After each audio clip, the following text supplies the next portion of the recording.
EU admitting today that no deal is still possible. That's right, a clean break from the EU may still happen as these negotiations rumble on. And those of you that have watched previous reports will know that I firmly think now that a deal is very likely, but seemingly still not inevitable. Some interesting remarks today. I'm going to bring you all the very latest on this, guys. But as ever, please make sure you've hit that subscribe button and the bell so you don't miss future reports. I bring you all the very latest on this and many other topics. Now, EU Commission President Ursula von der Leyen speaking out today and saying a few interesting things. In her speech, she said, "These are decisive days for our negotiations with the UK, but I cannot tell you today if in the end there will be a deal." She goes on to say that there has been genuine progress on a number of important questions on law enforcement and judicial cooperation, on social security coordination, and also on goods, services and transport. Outline of a possible final text, she said. In these areas there are still some important issues to agree, but they should be manageable. However, she said, there are still 3 issues that can make the difference between a deal and a no deal. And that's right, those of you that have watched previous videos, I'm sure can guess what they are. The crucial topics, she said, for the European side are, of course, questions linked to the level playing field, governance and fisheries. She said, with very little time ahead of us, we will do all in our power to reach an agreement. We are ready to be creative.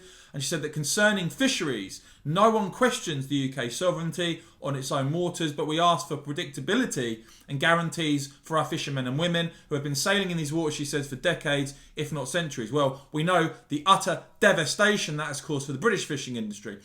She goes on to say the next days are to be decisive. The EU is well prepared, she said, for a no-deal scenario, but of course we prefer to have an agreement. And she said, I fully trust in the skillful steer of Chief Negotiator Michel Barnier, but one thing is clear, whatever the outcome, there has to be and there will be a clear difference between being a full member of the Union and being just a valued partner. Now, following up for this, delving into what this means, Tony Connolly from RTE saying how significant were von der Leyen's remarks to the European Parliament this morning. One senior EU diplomat said to take note in particular of her opening words. Frankly, I cannot tell you if in the end there'll be a deal. And of course, we've seen these negotiations go round and round in circles. Boris Johnson had set out the 15th of October deadline. That's come and gone. We keep hearing about progress being made, but it comes back to the so-called level playing field, i.e. the EU wanting the UK to sign up to all sorts of rules and restrictions to try and head off Brexit competitive advantage. And of course, this bizarre position on fisheries where they think anything like the disastrous status quo can continue, with the French and others basically want to continue with the status quo. We've heard, oh, well, it'll go down to possibly 80%. Well, no, thank you very much. No deal. As far as I'm concerned, let me know what you think in the comments. But Tony Connolly gone on to say it's clear from von der Leyen's comments that the EU is going to stand firm on the level playing field issue. And she repeated the demand for so-called robust mechanisms to ensure competition is free and fair over time, i.e. going back to the language of the political declaration, also the need to maintain high standards now and in the future. That's the ratchet or evolution clause. And, you know, the EU clearly terrified of the UK gaining that comparative advantage, hence why their desperation to sign the UK up to a so-called level playing field with robust mechanisms thrown in. And he says Tony Connolly says there is no sign that a breakthrough will happen this week.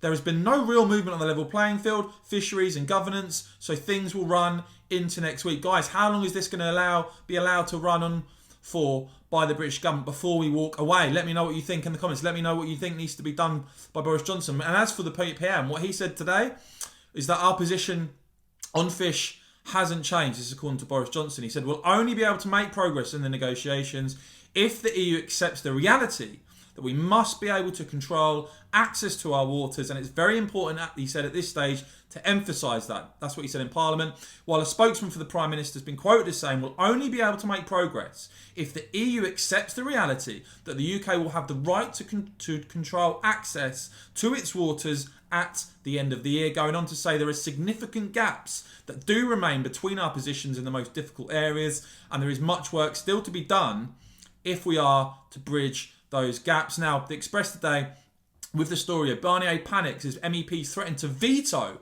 Brexit deal over delay. We will have final say.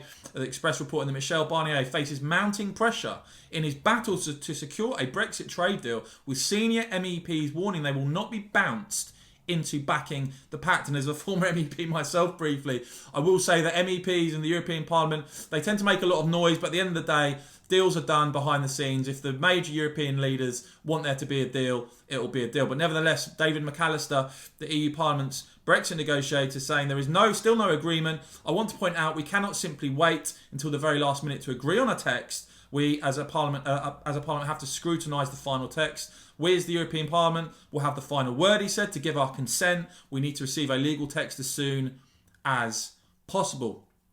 Finish off by saying nobody should underestimate the risk that a late submission entails for the orderly start of the UK-EU relations. Now, Conservative MP Andrew Bridgen, of course a Brexiteer, saying today the UK must reject the proposed EU proposed renegotiation. And those of you will have seen a previous video I did on this about this 2030 renegotiation clause. Andrew Bridgen saying they are determined to keep the UK in its clutches forever. It's clear that the British bulldog scares them so much they want to keep us tethered to them, but on a slightly longer leash. And anything like that, this bizarre renegotiation clause, must be absolutely rejected. I mean, it's the opposite of a clean break, no deal from the EU. A deal that essentially ties us in to the EU's orbit with renegotiations for years and years to come. That would be lunacy, and let's hope that Lord Frost, David Frost and Boris Johnson hold firm and reject that. Now, I did ask my supporters, and let me know what you think in the comments, guys, and do become a supporter by hitting the join button, guys. We'd really appreciate your support here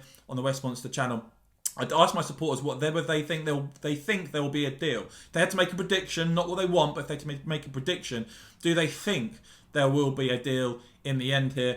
Ian saying, I think, and thanks a lot for your support, Ian, saying, I think there will be a very basic deal will be cut. This will allow both parties to say they've avoided no deal. It may include a fishing sell-off, he says, which will brand Boris as Heath number 2, effectively ending any chance of a good legacy for him. He will always be the PM that bottled it. And that sort of sentiment out there from the likes of Ian and many, many others, I'm sure, is a real warning shot for Boris Johnson that the idea that we just sign up to any old deal just to be seen to do it would be a complete disaster. I think Brexiteers really, rightly, are very, very wary of that. Teresa was another supporter, and by the way, guys, you do get that supporter badge next to your name as well, so do hit that join button. Thanks a lot for your support, Teresa. Saying, I feel that we're not going to get the deal that was promised and got Boris into power. It is clear that the EU are not going to budge, so why the discussions? Boris needs to put us out of our misery and walk away. That would give us something to celebrate. We really need some good news after the dreadful year we have had. So that's what supporters of the channel make of it. Let me know what you think in the comments, guys, and as I said, do consider becoming a supporter by hitting the join button and supporting the channel and getting the supporter badge next to your name. But of course, if you want to support the videos, you want to support my channel as well, hit the thumbs up for this video, and of course, as ever, thank you so much for watching.